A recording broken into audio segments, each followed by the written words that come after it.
Now, join us on the program to talk about this from BigGovernment.com, Dr. A.W.R. Hawkins. Dr. Hawkins, how you doing tonight, sir?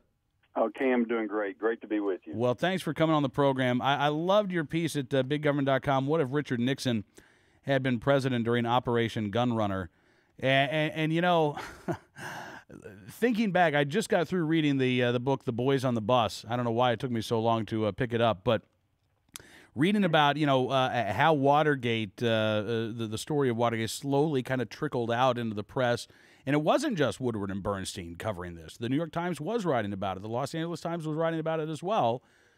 And yet you look at Operation Fast and Furious, Dr. Hawkins, and most of the media is absolutely ignoring this story. They're pretending like it doesn't even exist.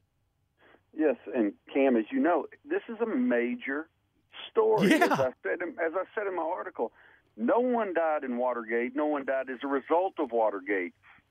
You could make the argument that hundreds of people have died as a result of Operation Gunrunner. We know at least one federal agent has, and Obama is just washing his hands of it and walking away, claiming ignorance. That can't be allowed to happen. Well, and the good thing is, I don't think it will. I don't know if you heard Representative Issa send a letter to Secretary of State Hillary Clinton earlier today asking that any records of a meeting that took place in Mexico City between then Ambassador Carlos Pascual and Assistant Attorney General Lanny Brewer be turned over to the House Oversight Committee by April the 12th. So, I mean, it certainly looks like, and I hope that we see congressional investigations into this because, again, it doesn't look like the administration wants to cooperate at all.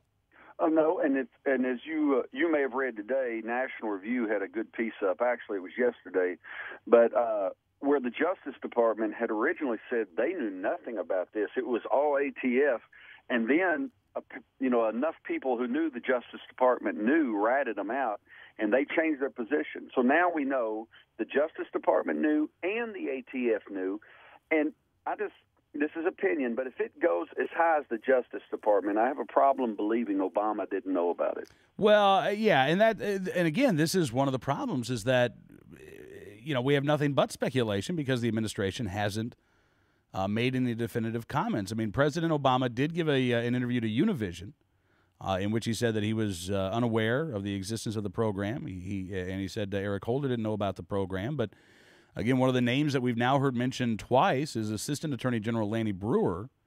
We've heard from the top ATF agent in Mexico at the time, who said he was unaware at first of Operation Fast and Furious, that acting ATF Director Ken Melson did know, and that it went higher than the acting ATF Director, which again would put it back at DOJ level. I think that's a legitimate question is how far did it go? And if now, not only the State Department, DOJ, ATF, but we also know apparently there were ICE agents, DHS agents, DEA agents involved. This is a big multi-agency operation, Dr. Hawkins. It seems, if you know anything at all about the D.C. bureaucracy, it seems ludicrous to believe that, that there was not awareness throughout a variety of government agencies about this program. Well, and there would have to be, in my opinion, awareness throughout many agencies in order for the 2,000 to 2,500 guns to be sold to people who are suspect, and then those people be allowed to cross the border with those weapons. There would have to be some type of interagency or intra-agency interaction for that to take place. So, yeah, somebody is covering something up to say that this wasn't broadly known or understood to be going on. Yeah. Now, let me ask you, do you think, and thank you, first of all, for writing about this, because one of the challenges has been simply to get people to be aware that this story is unfolding in Washington, D.C. So I appreciate you taking the time. What has the reaction been at BigGovernment.com to your piece? Really good, because the editor, Mike Flynn, posted it late last night, and sometimes the late-night posting isn't the best, but it went crazy, and had a lot of email feedback, and this is the third interview we've done just today regarding the article on various radio outlets, so that's a lot of attention for a piece that came out late at night. Yeah. But I'll tell you, Cam, my opinion, if you think about it, I know you think about it. You're a rational man. I listen to your show quite often. This is a huge story, regardless of whether Obama is involved or not. And again, I'm not accusing him. I'm just saying I'm suspicious. Regardless of whether he's involved or not, somebody ranking high in his administration had to know about this. And to me, this exceeds anything Richard Nixon ever dreamed of doing. Yeah. I would agree with that. And, I think about, Dr. Hawkins, how the left treated Iran-Contra, for instance. Exactly. Now, at least in that case, you could say, well, there was some motive to try to free hostages in Iran. Here, there's the supposed motive was, well, we wanted to try to build a big case, and get a big bust, and that's it.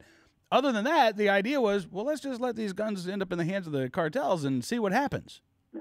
Well, and Cam, let me tell you a point I left out of my article because I had to stay with a common thread so I could have an article that flowed well. Mm-hmm. A point I didn't include, 1,200 of the 2,500 guns that were sold in order to be traced into Mexico, 1,200 of them are missing, which means the ATF has only been able to recover 1,300 of the 2,500. So 1,200 guns could be used tonight in Mexico for any number of crimes. They could be used shooting across the border into our country. Who knows what could be done with them? But there are now 1,200 weapons. Who knows if they're fully automatic by now? Some of them are 50 caliber weapons. No one knows where they are. They're loose in Mexico. Yeah, and we need answers. Dr. Hawkins, again, I appreciate you coming on the program tonight, sir, and I know we'll be talking again in the future.